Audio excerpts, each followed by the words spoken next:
shine so bright above your head. We've seen the future and we know it's starry.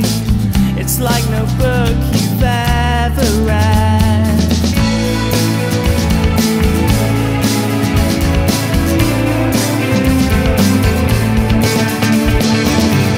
We're the heavenly ones and we know what's right. You can't wake up 'cause your eyes are shut too tight. You never know quite what you've got till it's gone. The future's starry and it won't be long.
We could do so much for you. Follow me, 'cause I could be your savior. The future is starry. We know what we are gonna find.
Tell you what I'm all about.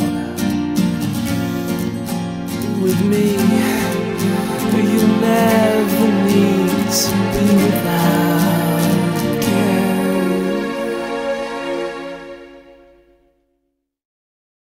Hello my Mercurial mercenaries, welcome to another episode of Expose. That was a song called The Future is Starry, and this is going to be a lengthy discussion about the origins of the song.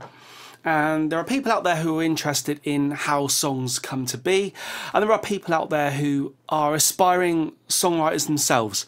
So this is going to be a lengthy conversation about this particular song.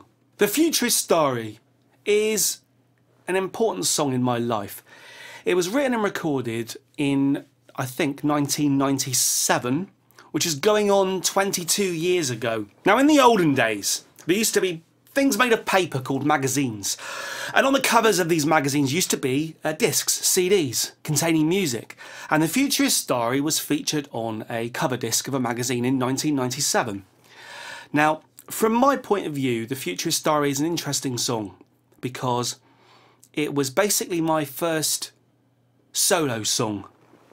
Before the writing, recording of this song, I had been in a few bands, and I was the sort of singer-songwriter of these bands, and so I had people to play additional guitars, and I had a great bass player, and I had a drummer. When it came to The Future is Starry, this was my first opportunity to go into a studio and record all the instruments, bar the drums, myself. The start of this journey 22 years ago down this path led me to where I am today, for better or for worse. In some ways the song was an experiment, and in some ways it was just a product of the heart.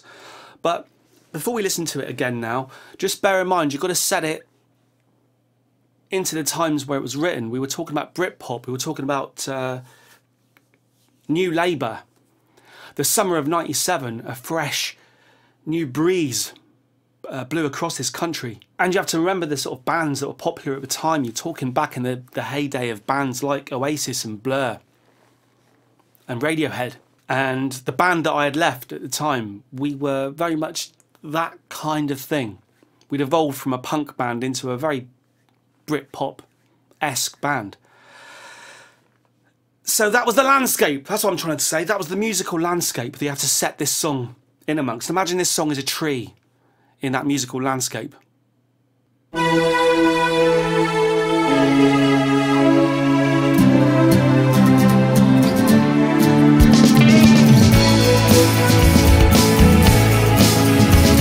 So very much straight away you're getting the general place where I was in 1997. Luscious strings, acoustic guitars, and a very kind of bouncy indie drum beat. And I am, I would say, known for writing songs that are kind of introspective, and I would say even slightly down vibes to them.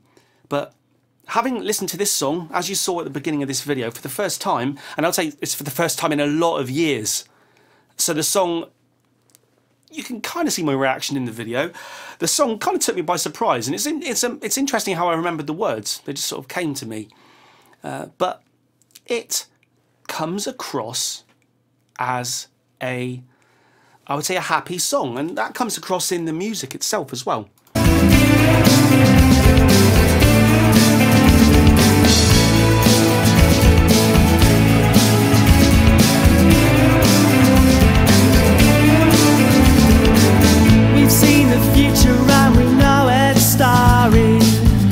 Shine so bright above your head. We've seen the future and we know it's starry. It's like no book you've ever read.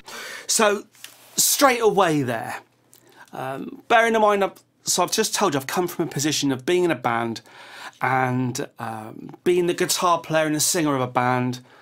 Drums, bass, guitar, vocals. And you had your place in the band, whether you wrote the songs or not, you had your place.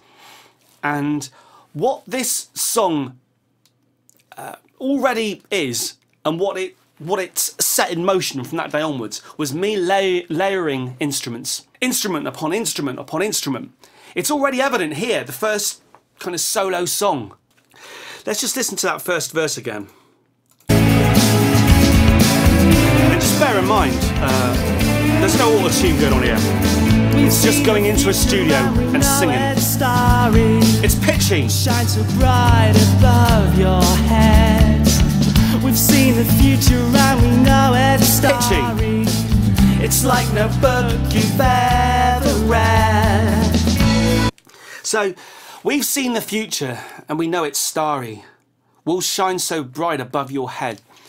We've seen the future and we know it's starry. It's like no book you've ever read. Now, I noticed in my playthrough of this song earlier that I still think some of these lyrics are pretty good. Now, I was never happy with that first verse, and it's a shame that it's the first verse. It's the first introduction to me. I didn't like will shine so bright above your head, and then rhyming that with, it's like no book you've ever read. That's not my greatest moment. I would say it might be my worst ever lyric. However, that may be the case, but it's conveying what I want it to convey.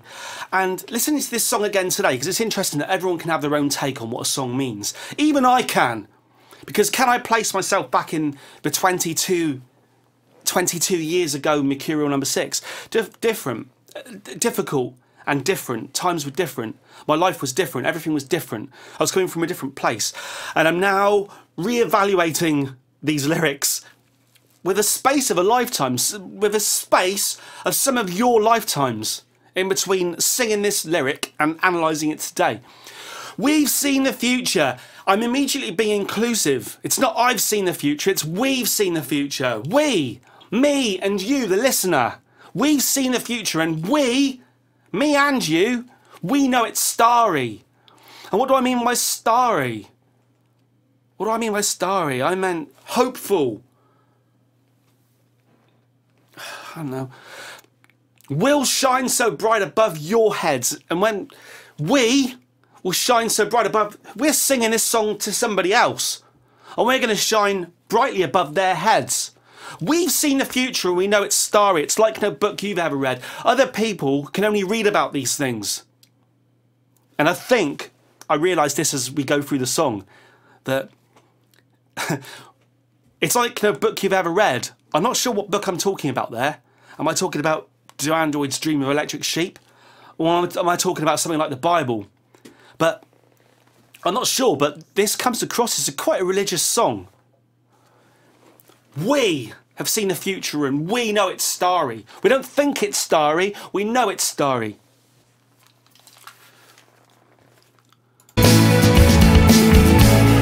Great big lush strings again. And even bits and pieces like that. Very Stone Roses. Yeah, there's quite a lot of indie cliches here. That may be the case, but if you are trying to deliver a message, sometimes you can use cliche. It doesn't particularly bother me. On the times when I've tried to... People try and avoid cliche. They say, we're not going to do that. We're going to do Kid A, or whatever. But sometimes avoiding cliche will get you where you want to go. Sometimes being cliche will get you where you want to go. The rules are, there are no rules.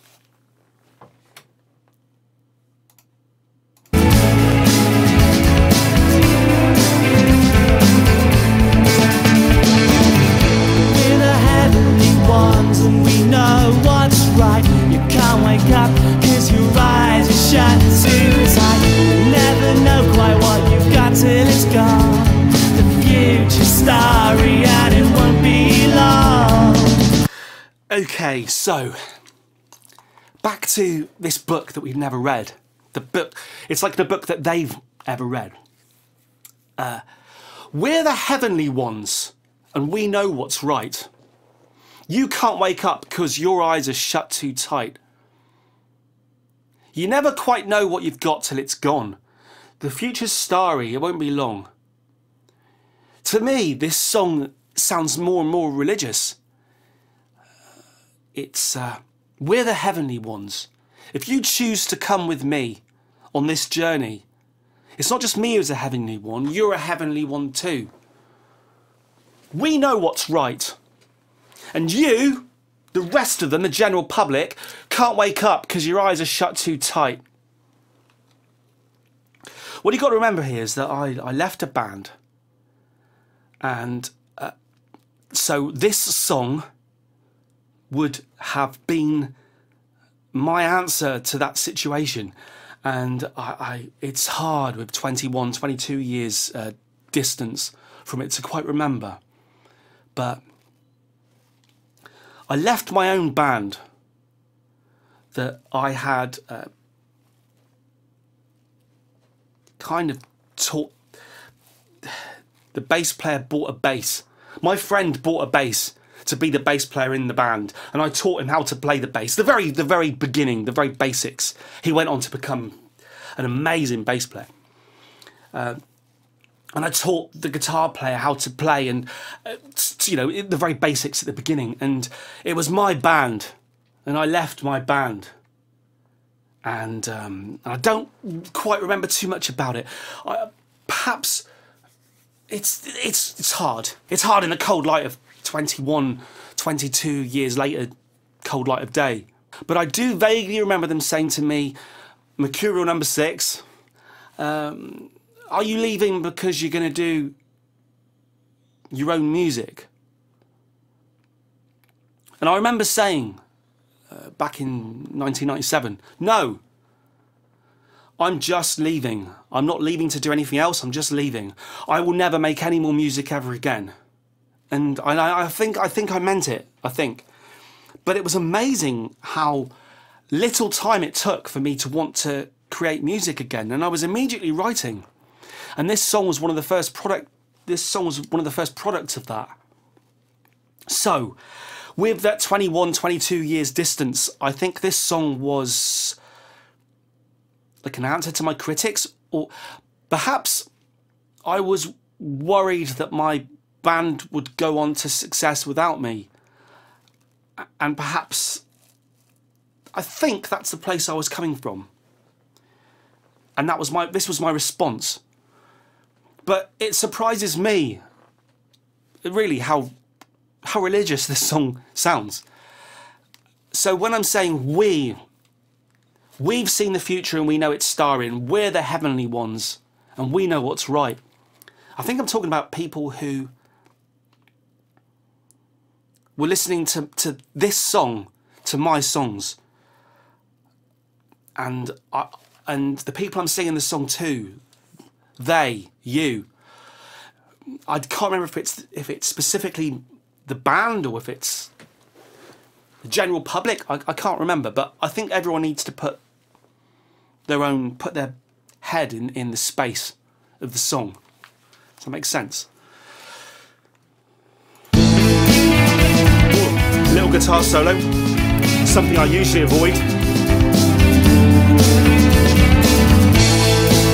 Drum fill. Right, into the first chorus.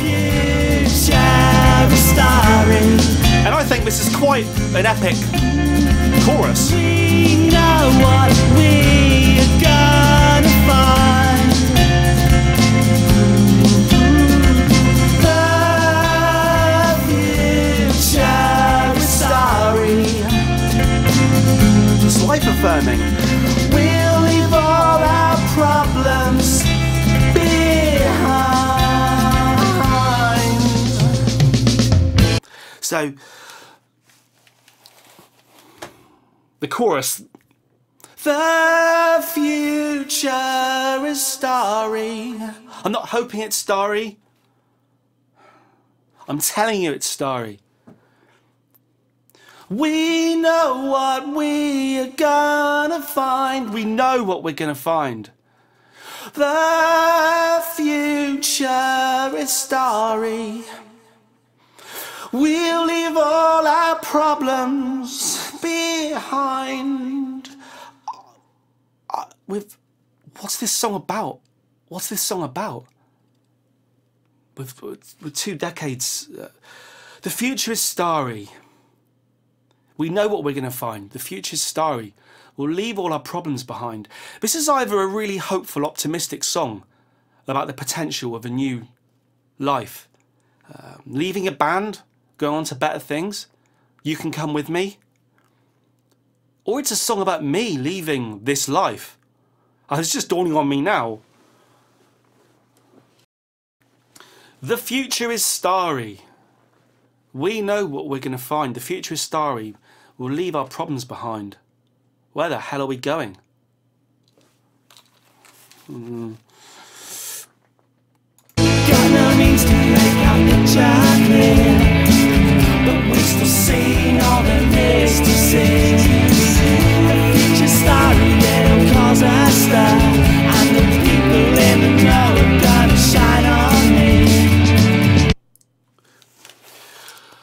We've got no means to make our picture clear, but we've still seen all there is to see. The future's starry, it'll cause a stir, and the people in know are going to shine on me. I like these. I think the reason I was so disappointed in the first verse, the very first thing I sing in this song, is because I so much like, and even with the benefit of 2 decades hindsight, I so like every other word in this song that it's a shame that I rhymed it's above your head and book you've ever read. Because we've got no means to make our picture clear. We've still seen all there is to see. The future's starry, it'll cause a stir, and the people in the know are going to show. I've seen all there is to see. That's quite all-encompassing, isn't it? In this song. I've seen all there is to see. I'm going to leave all my problems behind.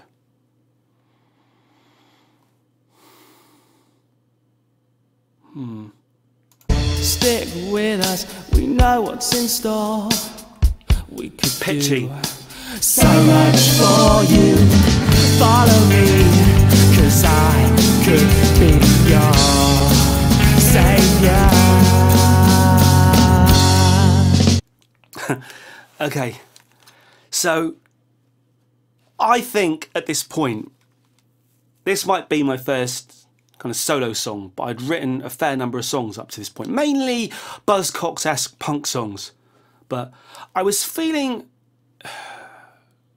I think I was feeling quite confident musically, even though I might not have been confident mentally, if you know what I mean. I think this is quite an interesting thing, to bring all the instruments down and side rim the snare drum. Stick with us, very pitchily sung. But that's what happens when you go into a studio and you've only got a limited amount of time. It's different here. I can stick with us. We know what's in store. Stick with us. It's still us. We know what's in store. We could do so much for you. Follow me, 'cause not we. Follow me. I'm switching to first person. Stick with us, we know what's in store. We could do so much for you. Follow me, 'cause I could be your saviour. Follow me, 'cause I could be your saviour. I think at this point in the song, it's been we all the way through. We're already a band of brothers fighting against the general public. This is the point in the song where I extend the message to, I try and be all-inclusive to everybody. Even the people this song isn't aimed at. You can join me at this point. You can join me. I could be your saviour. What am I saving you from? Shit music? Your shit life? And then we're into the big chorus. I think I bring the strings in. Saviour.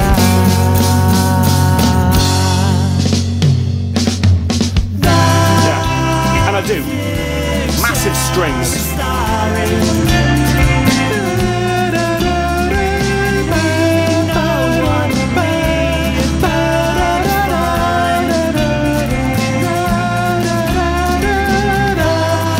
Interesting thing to realise at this point is that back then, this is before the idea of having like home studios and things. This was me just writing all of this down on paper. So I would be strumming the guitar, and I've probably come up with the idea of bringing the strings in with a specific tune. Da da da da da da da da da da.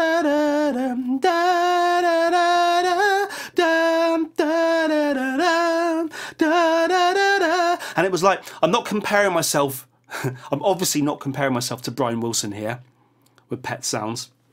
But what I'm saying is that Brian Wilson, when he was creating Pet Sounds, he had a vision of where all the different instruments and vocals would sit, and the people around him couldn't get it until the final product. And that's probably what was happening here. I would layer like an acoustic guitar down, and the drums would play a certain way, but I would know why they had to play that way, because I was going to put a bass line that linked directly with the bass drum as I wanted it, and I knew that a string was going to come in there which would complement a vocal there. And this was already happening 21, 22 years ago for me. Emphasising not comparing myself to Brian Wilson. Into the solo. And the interesting thing here is that certainly in the musical place I was coming from, it was very common place to have guitar solos. And I've chosen to go for a kind of twee keyboard sound there, influenced, dare I say it, by the likes of Pulp, but to have a very twee, very light, very gentle keyboard sound. Playing the solo in a rock song. Is this a rock song? It's an indie rock song. I like that. But I remember the producer at the time, as he listened to this, me play, and everything had to be played live. Back in '97, certainly in the studio I was in, there was no sequencing, right? And so everything's live. The guitars are live, the basses, everything's just live. Everything's had to be played. And I played this keyboard solo from beginning to end, I think, in a take. I'm not saying it was the first take, but I played it in a take. And the producer, when he listened to this this keyboard solo, he told me after I played it, he said, "There's a note wrong in there. There's a note wrong." And I couldn't hear it. I couldn't hear it. And he swore there was a note that didn't fit whatever the scale was for the chords. And I couldn't hear it. And because I couldn't hear it, I refused to change it because I couldn't hear it. And I'm always about breaking rules. So if there is a wrong note, then that's that, and it's set in stone anyway. But I never heard it. I never did hear it. No one else ever said it to me, and I can't hear it today. But someone out there can hear a wrong note. I'm not sure. But I do like it. I do like it. It's very Pulp. But you can imagine that there was a time when I was writing this where I had to imagine what everything would sound like. So as I'm just hitting a keyboard,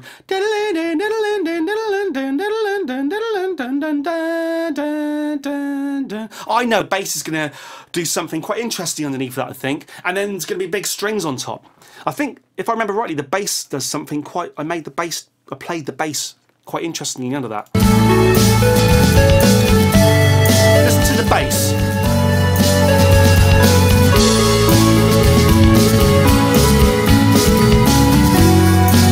Yeah. So as I'm going, I make the bass go, bum, bum, bum, bum, bum, bum. Bum, bum, bum, bum, bum. Anyway, whatever it is. But so I wasn't just laying down instruments and then filling the gaps and filling the layers with other. If I was doing a bass line, I wasn't just filling the space like I would say an Oasis bass line does, and it does it well, and they've sold millions.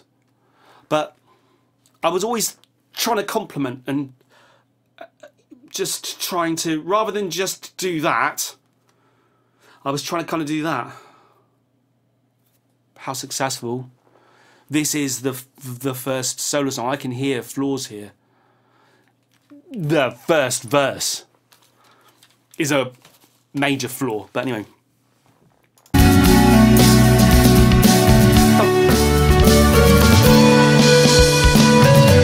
And I keep trying to just make it go up and up and up and just get more like, it's like we're reaching for the heavens musically. Bit of tremolo picking on the guitar there. And to bring it all back again, everything's in now.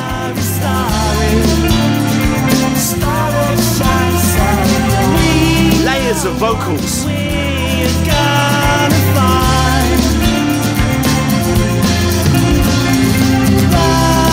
Now, I always wanted to make each part of the song sound a little different. So when we get to that section of that chorus there, the future is starry, a star that shines so bright, we know what we're gonna find.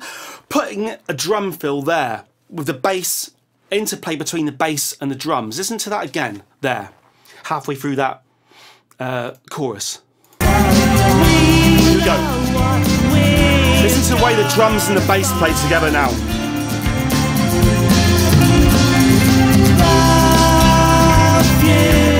Now, what I would say is, it does what it says on the tin. Boom, ba-dum, bum, ba-da-dum, ba-dum, ba-ba-bum. Just listen to it once more. I've got a point here.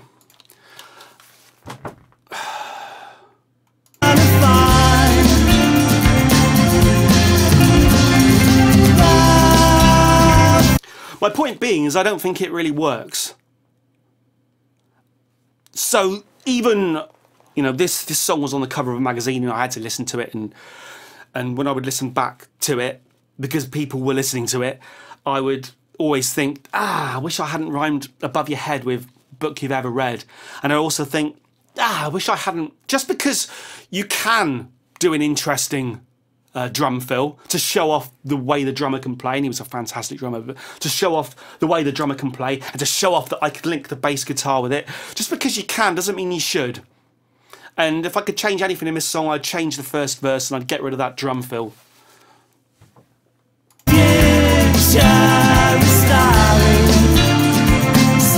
But if you notice, also if you get the chance, listen to the way that I change the bass up throughout the song. And even there, where I've just pressed stop there, the bass isn't about to slide up and do a tune up at the top of the fretboard. Just to keep, so you've got verses and choruses that are all pretty much the same, right?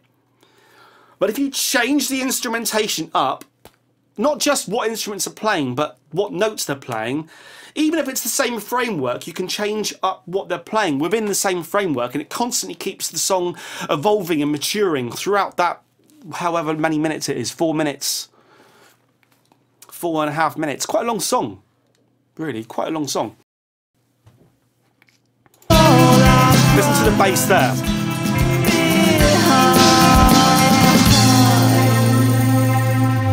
Come on, I'll tell you what I'm all about. With me, you'll never need to be without care. Now I remember adoring that ending. I think at the very end there, and I would need to pick my guitar up to confirm this, but I think I shift the key of the song. So we've got the bass playing the final chorus, going up high, and everything's getting the star that shines so bright, and all the strings are in, and everything's going, and the drummer's doing fills, and it's all just sounding like it is. I think this is a journey to a heaven, to my heaven. And then we come out of that final chorus, and I think we just shift the key slightly, and then it's come on. And this is we talked about it, I think, in the last video, but the proximity effect. I then chose to sing right next to the microphone, and it was like a final, it seems like it's a final word to the people listening to this song, and it's come on, I'll tell you what I'm all about.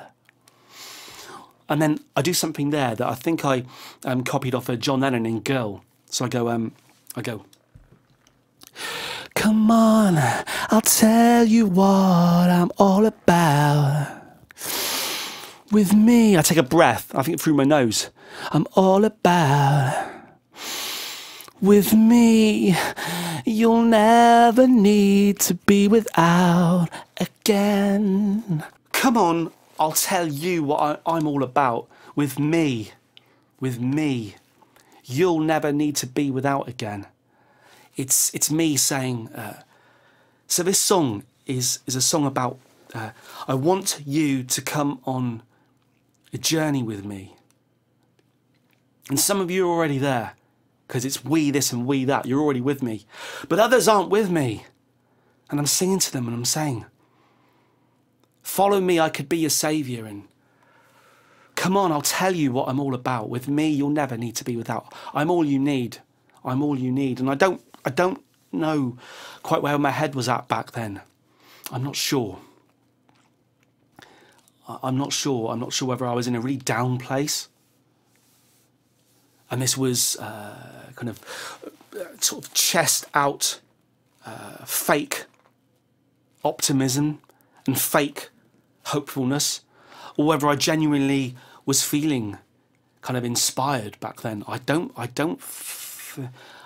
remember. I can't remember. Isn't that strange? I can't remember. I don't know what place this song's coming from. Knowing me, knowing the kind of sarcastic person I am, I would assume that this is a down song hidden in a happy pop song. But you could just read it straight and read it that I want people to come with me because I am great and I will make all your lives better. I will make all of your lives better. The future is starry. Take my hand and follow me. That was my first proper venture into being a kind of multi-instrumentalist and recording everything myself. Like I say, up to that point, I'd had bass players and guitar players and keyboard players and everything.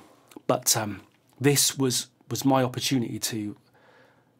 I suppose I was proving myself, and I chose to do that with a song that was so, listening to it now, so ballsy. Don't you think? So ballsy. So ballsy. The future is starry. The future is starry.